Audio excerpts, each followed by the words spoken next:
الحمد لله الذي لا جد له ولا ند له، لا مثل له ولا مثيل له، لا أول له ولا آخر له، لا بداية له ولا نهاية.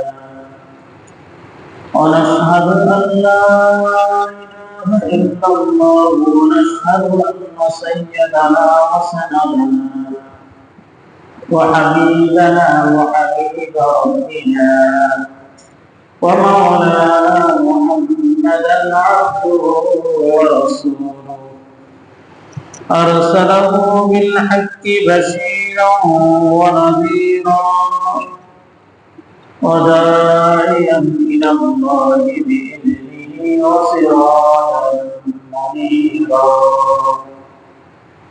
أما بعد فأعوذ بالله من الشيطان الرجيم.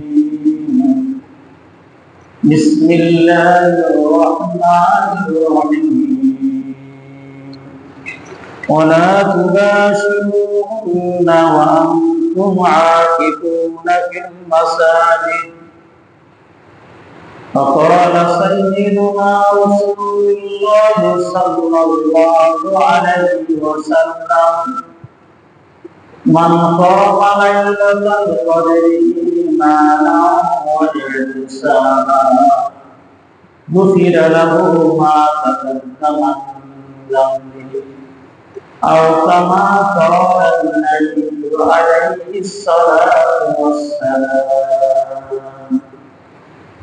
اللهم صل على سيدنا محمد وعلى آل محمد كما صليت على إبراهيم وعلى آل إبراهيم إنك حميد مجيد. اللهم بارك على محمد وعلى آل محمد كما باركت على إبراهيم وعلى آل إبراهيم إنك حميد مجيد. اللهم صل على سيدنا محمد كلما ذكره الذاكرون وكلما غفل عن ذكره الغافلون. أستغفر الله الذي لا إله إلا هو الحي القيوم وأتوب إليه لا حول ولا قوة إلا بالله العلي العظيم. أستغفر الله الذي لا إله إلا هو الحي القيوم وأتوب إليه لا حول ولا قوة إلا بالله العلي العظيم. معزز محترم مرجعين عزيز طلبة مدرسة دار আল্লাহ তাআলা অসংখ্য শুকরিয়া যে রব্বে করিম আমাদের সকলকে দারুল উলুম নসরতে দারুল উলুম মাদ্রাসা মসজিদে জুমা নামাজ আদায় করতে আশার এবং বসার তৌফিক দান করেছেন। রব্বে করিম শুকরিয়া আদায় করি আলহামদুলিল্লাহ। একে একে রমজানের দিনগুলো আমাদের থেকে বিদায় নিতেছে, মাগফিরাতের দিন শুরু হয়ে গেছে। কিছুদিন পরেই নাজাতের দিন আবার শুরু হয়ে যাবে। রহমতের দিন যেরকম আমাদের থেকে বিদায় নিল, মাগফিরাতের দিনও আমাদের থেকে বিদায় নিল। নেকের দিন অতি দ্রুত চলে যায়, নেকের দিন বেশিক্ষণ থাকে না। এজন্যই নেকের দিন যতক্ষণ আসে ততক্ষণ নেকের আমরা সকলেই নেকের দিনের কদর করার দরকার। রমজান মাস যে শুরু হলো, রমজানের শুরু থেকে পর্যন্ত হিসাব নেওয়ার দরকার যে আমার রমজানের কতটুকু হলো, যে পরিমাণ কোরআন তেলাওয়াতের দরকার ছিল এই পরিমাণ আমার কোরআন তেলাওয়াত হয়েছে কিনা, রমজানের যে দিনগুলো শুরু হলো হিসাব নেওয়ার দরকার যে আজকে 13তম রমজান যাইতেছে, এই 13তম রমজানে আমার 13 দিন তাহাজ্জুদের নামাজ হয়েছে কিনা, এই 13টা দিনের মধ্যে আমি কোন কোন দোয়া আল্লাহ তাআলার কাছে করেছি। আল্লাহ তাআলা তো দৈনিক রোজাদার দুইটা দোয়া কবুল করেন, দিনে আল্লাহ তাআলা একটা দোয়া কবুল করে, রাত্রিতে আল্লাহ তাআলা একটা দোয়া কবুল করে। তো আমি দিন ও রাত যে দোয়া করলাম, কি কি দোয়া আমি করছি, আমার দোয়াগুলো এমন ভাবে করছি কিনা যে দোয়া আল্লাহ তাআলা আমার কবুল করতে পারে। প্রত্যেকটা দিন আল্লাহ তাআলার বান্দারা, আল্লাহ তাআলা খাঁটি বান্দা, ওরা রমজান আসলে রাত্রিবেলা ঘুম যায় না, সারা রাত্রিতে তারা জাগ্রত থাকে, আল্লাহ তাআলার ইবাদতে মশগুল থাকে, আল্লাহ তাআলাকে রাজি আর খুশি করার চেষ্টা করে যে 11টা মাস আমি তো নষ্ট করলাম, গুনার দ্বারা আমার আমল-নামাকে আমি ভরে ফেললাম, সব আমার আমল-নামার মধ্যে শুধু গুনাহ আর গুনাহ আছে। কিন্তু আমার আমল-নামার মধ্যে এটাকে ভরপুর করার জন্য আল্লাহ তাআলা যে রমজান মাস দিয়েছেন, এই রমজান মাসে আমি কতটুকু ইবাদত করতে পারলাম। এজন্য প্রত্যেকটা ভাই বন্ধুর সবচেয়ে বড় বিষয় হলো এটা করার দরকার যে আমি হিসাব করার দরকার যে আমার রহমতের দিনে কতটুকু আমি রহমতের অধিকারী হলাম, মাগফিরাতের দিনে কতটুকু আমি মাগফিরাত হলাম, মাগফিরাত পাইলাম আল্লাহ তাআলা থেকে। আল্লাহ তাআলা দৈনিক বহু লোককে আল্লাহ তাআলা জাহান্নাম থেকে মুক্তি করে দেন। আমি কি জাহান্নাম থেকে মুক্তির তালিকায় আমার নাম আছে কিনা, আমার নাম যাচ্ছে কিনা, আমার নাম জাহান্নাম মুক্তিদের তালিকার মধ্যে আল্লাহ তাআলা ফেরেশতারা লিপিবদ্ধ করতেছে কিনা, এটা প্রত্যেকটা ব্যক্তির চিন্তা করা দরকার। প্রত্যেকটা ব্যক্তি হতে পারে রমজান এটা আমার আপনার জীবনের শেষ রমজান, আগামী রমজানে আমি বেঁচে থাকবো, আবার ইবাদত করবো, এটা হয়তো আমার বাকি আর জুটবে না। বহু মুসলিম এই প্রথম সফের মধ্যে ছিল গত রমজানেও, এখন কি তারা এই প্রথম সফের মধ্যে আছে? এখন আর তারা এই প্রথম সফের মধ্যে নাই। এখনো যারা আছেন এখনোই তো প্রত্যেকদিন প্রথম সফের দিকে তাকাই, চেহারাগুলা দেখি, তারা প্রথম সফের মধ্যে বসছেন, তারাই প্রথম সফের মধ্যে আসে বয়ান শুনতেছেন, নামাজ আদায় করতেছেন। এইটা আমি প্রতি জুমায় দেখি, প্রত্যেক দিনে দেখি, প্রতি ওয়াক্তেই দেখি। এই নুরানি চেহারাগুলা, দাড়ি পাতলা চেহারাগুলা আগামী রমজানে কি থাকবে হয়তো বলা যায় না। আবার শেষ সপ্তাহের মধ্যে দ্বিতীয় সপ্তাহ চতুর্থ সপ্তাহে যারা বসে তাদেরকেও দেখি, যুবক ভাইয়েরা তারাও কি আগামী রমজানে থাকবে? হয়তো এই চতুর্থ সপ্তাহ, তৃতীয় সপ্তাহ, পঞ্চম সপ্তাহ এখান থেকেও বন্ধুরা বিদায় দিবে, এখানেও আগামী রমজান হয়তো পাইবে না। আল্লাহ তাআলা কখন কাকে ডাক দিয়ে নিয়ে যায় এটা আল্লাহ তাআলাই ভালো জানেন। এজন্য রমজানের যখন একটি মাস পাইলাম, এই একটি মাসের প্রতিটা মিনিট, প্রতিটা সেকেন্ডকেই আমি কাজে লাগানো দরকার। আর মনে মনে বলার দরকার এই কথা, এই রমজান আমার জীবনের শেষ রমজান হতে পারে, আমি আমার জীবনের রমজান আর পাইব না। এজন্যই রমজানের রোজাগুলা হক আদায় করি, রমজানের রোজাগুলা রাখবো। তারাবির নামাজ যথারীতিভাবে 20 রাকাত তারাবির নামাজ যথারীতিভাবে আদায় করব। আমার থেকে যেন তারাবিটা যেন না ছুটে, হিম্মত করে আদায় করতে থাকি না। আমাদের থেকে যারা অতীতে চলে গেছেন তারা তো সারা রাত্রির মধ্যেই ইবাদত করতেন। ইমাম আবু হানিফা রাহমাতুল্লাহ আলাইহি যেনার অনুসরণ আমরা করি, যেনার হাদিসগুলো মাসালাগুলোর উপর আমরা চলি, ইমাম আবু হানিফা রাহমাতুল্লাহ আলাইহি জিন্দেগীর মধ্যে রমজান না, রমজান ছাড়া 40 বছর এশা ওযু দিয়া ফজরের নামাজ আদায় করছেন। একদিনে তো এরকম হয় নাই 40 বছরে তিনি রাত্রিবেলা ঘুম গেছেন, রাত্রিবেলায় কখনো ঘুম যান নাই, চোখকে ঘুমের জন্য হারাম করে দিলেন, শুধুই আল্লাহ তাআলার জন্য তেনারা পেরেশান ছিলেন। আপনাদের সিদ্ধান্তে কি বলে? যে ব্যক্তি 40 বছর এশা ওযু দিয়া ফজর নামাজ আদায় করছে, শুধুই মাত্র মুসল্লার মধ্যে দাঁড়িয়ে গেছে, নামাজ আদায় করছে, কোরআন তেলাওয়াত করছেন, নামাজের মধ্যে তাহাজ্জুদের নামাজ আদায় করছেন, এই ব্যক্তির ব্যাপারে আপনাদের ফয়সালা কি? আপনারা কি বলেন এই ব্যক্তি ব্যক্তি জান্নাতি না জাহান্নামী? আমাদের ধারণা, আমরা আল্লাহ তাআলার উপরে ইয়াকিন করি আল্লাহ তাআলা এই ব্যক্তিকে জান্নাতে দিবেন। এরপরে ইমাম আবু হানিফা রাহমাতুল্লাহ আলাইহি জিন্দেগীর মধ্যে লেখেন, ইমাম আবু হানিফা রাহমাতুল্লাহ আলাইহি একদিন রাত্রে এরকম নফল নামাজের মধ্যেই সূরা ইয়াসিন পর্যন্ত যখন গেলেন, তো তখন ওইখানে তেলাওয়াত করতেছেন, মুমতাজুল ইয়াওমা আইয়ুহাল মুজরিমুন, মুমতাজুল ইয়াওমা আইয়ুহাল মুজরিমুন, এই আয়াত পড়তেছেন আর সারা রাত্রি শুধুই নামাজের মধ্যে কাঁদছেন।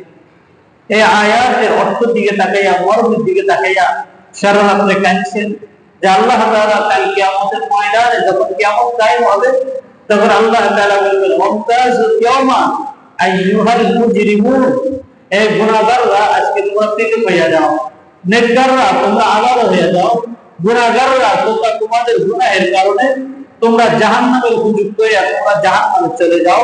নেককারদেরকে আল্লাহ তাআলা আলাদা করে আল্লাহ তাআলা তাদেরকে জান্নাতে দিয়ে দিবেন। ইমাম আবু হানিফা রাহমাতুল্লাহ আলাইহি সারা রাত শুধু কাঁদছেন, আমি কি জান্নাতি না জাহান্নামী? আল্লাহ তাআলা যে আলাদা করতে বলবেন, আমি কি জাহান্নামীদের অন্তর্ভুক্ত?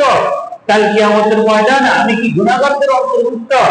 আল্লাহ তাআলা যে আমাকে যে যদি এইটা আমার ব্যাপারে ফয়সালা হয়, আমি গুনাহগার, কি অবস্থা হবে?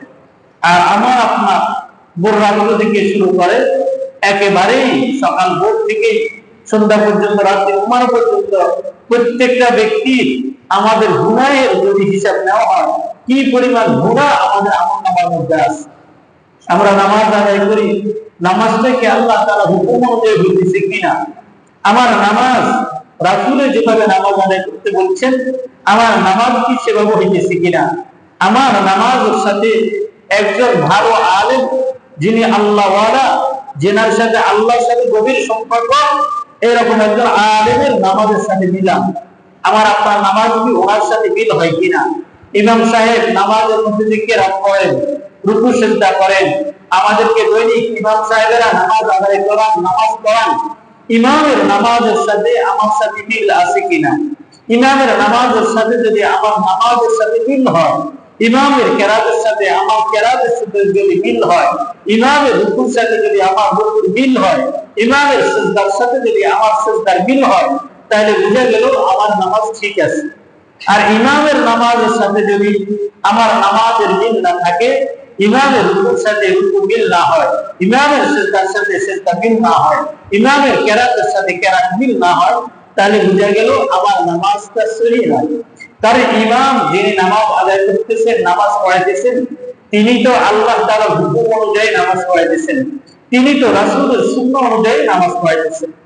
একজন মানুষ, আমরা কোরআন তেলাওয়াত করতেছি, প্রত্যেকে বেশ রকম রমজানে কোরআন তেলাওয়াত করি, আমাদের কোরআন তেলাওয়াত গুলা আল্লাহ তাআলার হুকুম অনুযায়ী হয়েছে কিনা? যেভাবে আল্লাহ তাআলা জিবরাইলের মাধ্যমে রাসূলের কাছে কোরআনকে পাঠাইছেন, জিবরাইল কোরআন তেলাওয়াত করলেন, আল্লাহ রাসূল কোরআন তেলাওয়াত করে সাহাবায়ে কেরামদেরকে শিখাইলেন, সাহাবায়ে কেরাম তাবেঈনদেরকে শিখাইলেন, তারা তাবেঈনদেরকে শিখাইলেন। এভাবে ধারাবাহিক অনুযায়ী কোরআনে কারীম শিখাইতে শিখাইতে ধারাবাহিক হিসাবে আমাদের দারুল উলুম মাদ্রাসা এখানেও এইভাবে কোরআনে কারীমকে শিখাইলো। এখানে হাফেজ যারা আছেন, তাদের কোরআনে কারীমের সাথে আমার কোরআনে কারীম মিল আছে কিনা? যদি আমার নাতি, আমার ছেলে, আমার প্রতিবেশীর সন্তান যেভাবে কোরআন তেলাওয়াত করে, তার কোরআন তেলাওয়াতের সাথে যদি আমার কোরআন তেলাওয়াত মিল হয়, তাহলে আমার কোরআন তেলাওয়াত ঠিক আছে। আর যদি তার কোরআন তেলাওয়াতের সাথে আমার কোরআন তেলাওয়াতের সাথে যদি মিল না থাকে, তাহলে বুঝা গেল আমার কোরআন তেলাওয়াত ঠিক নাই। এজন্য ভাই বন্ধুগণ, একটি মানুষ আল্লাহ তাআলা দিলেন শুধুই আমাকে আমি পরিশুদ্ধ করার জন্য, আমি আমাকে ঠিক করার জন্য, যে 11টা মাস দুনিয়া অনেক কাজ আমরা করছি, যেটার কারণে আমরা নাফরমানি হয়ে আমরা জাহান্নামীর অন্তর্ভুক্ত হয়ে গেছি। জাহান্নামের তালিকার মধ্যে আমার তালিকাটা চলে এসেছে। এজন্যই কান্নাকাটি করার দরকার যে আমার যেন নামটা যেন জাহান্নামের তালিকা থেকে আমার নামটা যেন কেটে যায়। রাসূলুল্লাহ সাল্লাল্লাহু আলাইহি ওয়াসাল্লাম যখন রমজানের শেষ সময়টা যখন চলে এসেছেন, তো রাসূলুল্লাহ সাল্লাল্লাহু আলাইহি ওয়াসাল্লাম আহিয়াল লাইলা, সাহাবায়ে কেরাম বলেন রাসূল রাতে জাগ্রত থাকতেন, রমজানের রাতগুলোর মধ্যে রাসূল ঘুমাইতেন না, সারা রাত রাসূল জাগ্রত থাকতেন। ওয়াইকাযা আহলাহু, কিন্তু তিনি শুধুই সারা রাত জাগ্রত থাকতেন এটা নয়, বরং পরিবারের সকলকে জাগাইয়া দিতেন। সকলেই সারা রাত জাগ্রত থেকে সকলেই ইবাদত করতেন, নিজে ইবাদত করতেন, পরিবারের সকলকে ইবাদত করাইতেন। অজাদ্দা অসাদ্দা মিজারা, এবং রাসূল সাল্লাল্লাহু আলাইহি ওয়াসাল্লাম খুব মেহনত করতেন, বেশি বেশি রাসূল মেহনত করতেন। আমরা যেরকম ব্যবসায়ীরা যেরকম রমজানে মেহনত করে, সারি খাওয়ার ঠিক নাই, ইফতারি খাওয়ার ঠিক নাই, তারাবি পড়া ঠিক নাই, তাহাজ্জুদ পড়া ঠিক নাই, শুধু মেহনত করে, পেটের জন্য মেহনত করে। হ্যাঁ, ব্যবসায়ীরা রাসূল সাল্লাল্লাহু আলাইহি ওয়াসাল্লাম মেহনত করতেন, আল্লাহ তাআলাকে পাওয়ার জন্যই মেহনত করতেন। সাহাবায়ে কেরাম রমজানে মেহনত করতেন, শেষ দশকে আল্লাহ তাআলাকে পাওয়ার জন্যই মেহনত করতেন, যে আল্লাহ তাআলাকে আমি কিভাবে পাইব, কিভাবে আমার জাহান্নাম থেকে নামটা কাইটা জান্নাত ওয়ালাদের তালিকার মধ্যে আমার নামটা আইসা যায়। এরকম সাহাবায়ে কেরাম মেহনত করতেন। এবং কি করতেন, ওয়াসাদা বিজারা, রাসূল সাল্লাল্লাহু আলাইহি ওয়াসাল্লাম কাপড়কে কোমরের মধ্যে বাঁধতেন। আমরা যেরকম কাজে শক্তি পাওয়ার জন্য গামছা বাঁধি কোমরে, রাসূল এরকম শক্ত করে কাপড় বাঁধতেন যেন ইবাদতের মধ্যে যেন শক্তি পায়। আচ্ছা, রাসূল সাল্লাল্লাহু আলাইহি ওয়াসাল্লাম ইবাদতে শক্তি পাওয়ার জন্য কোমরে গামছা বাঁধছেন। আমরা তো রাসূলের উম্মত, রাসূলকে ভালোবাসি, খুবই ভালোবাসি রাসূলকে, ঠিক না? তো রাসূলকে আমরা যখন এতই ভালোবাসি, কাল কিয়ামতের ময়দানে রাসূল যদি জিজ্ঞাসা করে, শেষ দশকে আমি এই পরিমাণ ইবাদত করতাম, আমি কখনো ঘুম চাইতাম না, আমার পরিবারকেও আমি ঘুম থেকে জাগাই দিতাম, আমি আমার কোমরের মধ্যে কাপড় বাঁধতাম ইবাদতে শক্তি পাওয়ার জন্য, তোমরা কি এটা করছো? তোমরা যে আমার উম্মত দাবি করো, আমাকে মহব্বত করে দাবি করো, আমার ভালোবাসা দাবি করো, এরকম যদি আল্লাহ রাসূল যদি জিজ্ঞাসা করে, আমরা কি কোনো ব্যক্তি বলতে পারবো, হ্যাঁ আল্লাহ রাসূলুল্লাহ, আমরা তো এরকম কোমরে গামছা আমরাও আপনার মতো বাঁধছি? এরকম বলতে পারবো? বলতে পারবো না। আমরা কি কথা বলতে পারবো? শেষ একেবারে পুরো জিন্দেগীর মধ্যে শেষ 10 দিন আমরা কেউ ঘুম যাই নাই, এরকম পুরো মসজিদের মধ্যে কোন একজন এই কথা বলতে পারবো? বলতে পারবো না। তাহলে আমাদের সাথে রাসূলের সাথে সম্পর্ক কি হলো বলেন? কাল কিয়ামতের ময়দানে রাসূলের উম্মত হিসেবে আমরা রাসূলের কাছে কেমনে পরিচয় দিব? ইয়া রাসূলুল্লাহ, আমি তো আপনার খাঁটি প্রেমিক, ইয়া রাসূলুল্লাহ, আমি আপনার উম্মত, এগুলো আমরা কেমনে বলবো? এর জন্য খাঁটি উম্মত হলো তারা যারা আল্লাহ রাসূল যেভাবে ইবাদত করছেন এভাবেই ইবাদত করেন। এজন্য প্রত্যেকটা ব্যক্তি চাই রমজানের শেষ দশকে মেহনত করার জন্য, শেষ দশকে ইবাদত করব। রাসূলুল্লাহ সাল্লাল্লাহু আলাইহি ওয়াসাল্লামের ব্যাপারে হাদিসের মধ্যে আছে যে রাসূল সাল্লাল্লাহু আলাইহি ওয়াসাল্লাম কানা ইয়াতাকিবু মা কানা নবী সাল্লাল্লাহু আলাইহি ওয়াসাল্লাম ইয়াতাকিবু ফি রমজানিল আশরিল আওয়াখির মিন রমাদান আও কামা ক্বাল। রাসূল সাল্লাল্লাহু আলাইহি ওয়াসাল্লাম রমজানের শেষ দশকের মধ্যে সব সময় রাসূল সাল্লাল্লাহু আলাইহি ওয়াসাল্লাম ইতিকাফ করতেন। কখনোই রাসূলের জিন্দেগীর মধ্যে শেষ দশকে কখনো রাসূল সাল্লাল্লাহু আলাইহি ওয়াসাল্লাম ইতিকাফকে বাদ দেন নাই। একবার রাসূল সাল্লাল্লাহু আলাইহি ওয়াসাল্লাম মসজিদের মধ্যে আসেন, মসজিদে নববীর মধ্যে ইতিকাফ করবেন। আসি দেখতেছেন রাসূলের বিবিরা, তেনারা 11 জন বিবি রাসূলের ছিল, 11 জন বিবির মধ্যে 11টা বিবাহ করছেন, কেউ আগে পরে ইন্তেকাল করছেন।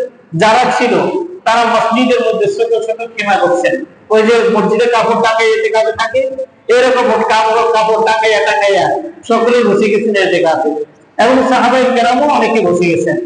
রাসূল সাল্লাল্লাহু আলাইহি ওয়াসাল্লাম এটা দেখি রাসূল বলেন, এই বছর আমি ইতিকাফ করব না। এই কথা বলে রাসূল সাল্লাল্লাহু আলাইহি ওয়াসাল্লাম বিবিদেরকে নিষেধ করলেন, অর্থাৎ মহিলারা তারা মসজিদের মধ্যে ইতিকাফ করা মহিলাদের জন্য জায়েজ নেই। এজন্য রাসূল সাল্লাল্লাহু আলাইহি ওয়াসাল্লাম মহিলাদেরকে নিষেধ করে দিলেন মসজিদে যেন ইতিকাফ না করে, কিন্তু মহিলারা ইতিকাফ করতে পারবে তাদের ঘরে। রাসূল সাল্লাল্লাহু আলাইহি ওয়াসাল্লামের ব্যাপারে সাহাবায়ে কেরামগণ বলেন, রাসূল সাল্লাল্লাহু আলাইহি ওয়াসাল্লাম সব সময় ইতিকাফ করছেন রমজানের মধ্যে শেষ 10 দিনের মধ্যে। অবাদা ইতিকাফ আজওয়াজুহু, এবং এরপরে রাসূল সাল্লাল্লাহু আলাইহি ওয়াসাল্লাম ইন্তেকালের পরে তেনার স্ত্রীরা ইতিকাফ করছেন তাদের ঘরের মধ্যে, তারা কিন্তু মসজিদের মধ্যে ইতিকাফ করেন নাই। এজন্য মা বোন যারা ইতিকাফ করতে চায় তারা ঘরের মধ্যে আলাদা একটা রুমকে মসজিদের মতো বানাইয়া, মসজিদের মতো বানাইয়া মানে মসজিদে যেরকম একটা লোক ইতিকাফে ঢুকলে 1 মিনিটের জন্যও দুনিয়াবি কোনো কাজে যদি বাইর হয় তার ইতিকাফ থাকবে না, এরকম মা বোন তারাও ঘরের মধ্যে এক কোণার মধ্যে ইতিকাফ করতে পারবেন। তবে তাদের কয়েকটা শর্ত আছে। প্রথম শর্ত হলো কোন ব্যক্তি যদি ইতিকাফ করে তবে সে রোজা রাখে না, মানে বৃদ্ধ রোজা রাখতে পারে না, এমনি ইতিকাফ করে, এটা জায়েজ হবে না। ইতিকাফ তারা করবে যারা রোজা রাখতে পারে, অর্থাৎ রোজাদাররাই ইতিকাফ করবে, প্রথম কথা। দ্বিতীয় কথা, মা বোনদের জন্য একটা মাসালা হলো তারা যদি ইতিকাফ করতে চায় তারা স্বামীদের অনুমতি ছাড়া ইতিকাফ করতে পারবে না, স্বামীর অনুমতি নিয়ে তারপরে তারা ইতিকাফ করবেন। আর মসজিদের মধ্যে সর্বসাধারণ আমরা সর্বলোকেই ইতিকাফ করতে পারবো। তো রাসূলুল্লাহ সাল্লাল্লাহু আলাইহি ওয়াসাল্লাম এক বছর কেন ইতিকাফ করেন নাই, এটার ব্যাপারে মুহাদ্দিসিনে কেরামগণ বলেন রাসূল যদি ওই বছর যদি ইতিকাফ করতেন তাহলে ইতিকাফ উম্মতের জন্য ওয়াজিব হয়ে যেত।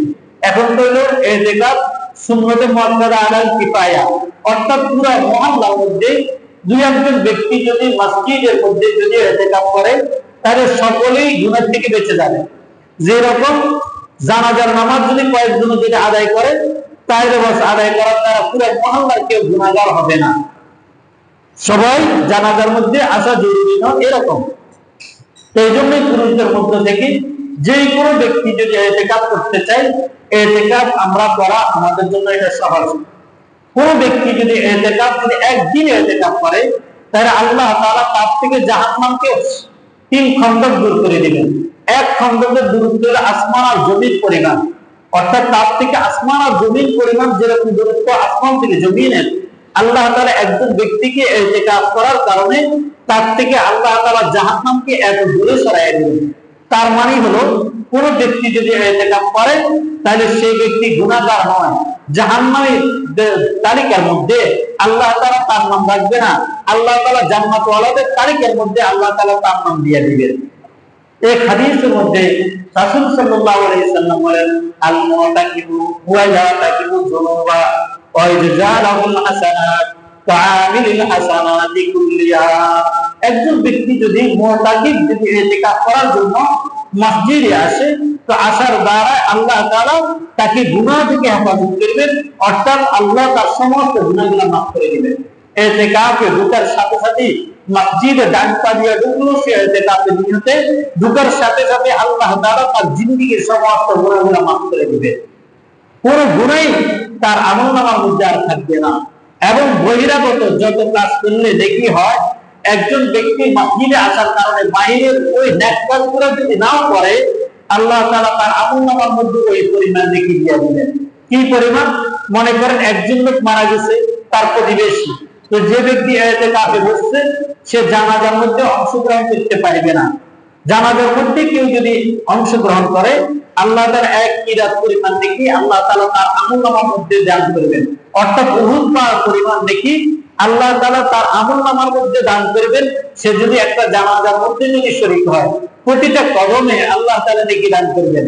কিন্তু যে ব্যক্তি ইতিকাফে বসছে সে তো ইতিকাফের কারণে বাইরে যেতে পারতেছে না, তো জানাজার নামাজ আদায় করলে যেরকম নেকি হইতো আল্লাহ তাআলা তার আমলনামার মধ্যে সেরকম নেকি দান করবেন। এমনি ভাবে কোন ব্যক্তি বিপদে পড়ছে, বিপদে পড়ার পরে কোন ব্যক্তি যদি কোন ভাইয়ের মুসিবতে যদি আগায় যায়, তার মুসিবতকে যদি দূর করে, কোন ভাইয়ের যদি একটা হাত যদি পুরা করে, একটা মুসিবতে যদি সহযোগিতা করে, তো আল্লাহ তাআলা তার 73টা হাজত আল্লাহ তাআলা পুরা করে দেবেন, 73টা হাজত পুরা করবেন। কিন্তু যে ব্যক্তি মসজিদে বসে ইতিকাফে সেটা এই কাজ করতে পারতেছে না, তো আল্লাহ তাআলা এই পরিমাণ নেকি আল্লাহ তাআলা তার আমলনামার মধ্যে দিয়ে দিবেন। এজন্যই রাসূল সাল্লাল্লাহু আলাইহি ওয়াসাল্লাম কখনোই ইতিকাফ ছাড়েন নাই। যে বছর ইতিকাফ ছাড়ছেন এটার কারণ কি? যদি রাসূল ওই বছরে ইতিকাফ করতেন তাহলে উম্মতের উপর ওয়াজিব হয়ে যেত, সমস্ত উম্মত ইতিকাফ করতে হইতো, উম্মতের জন্য কষ্ট হইতো।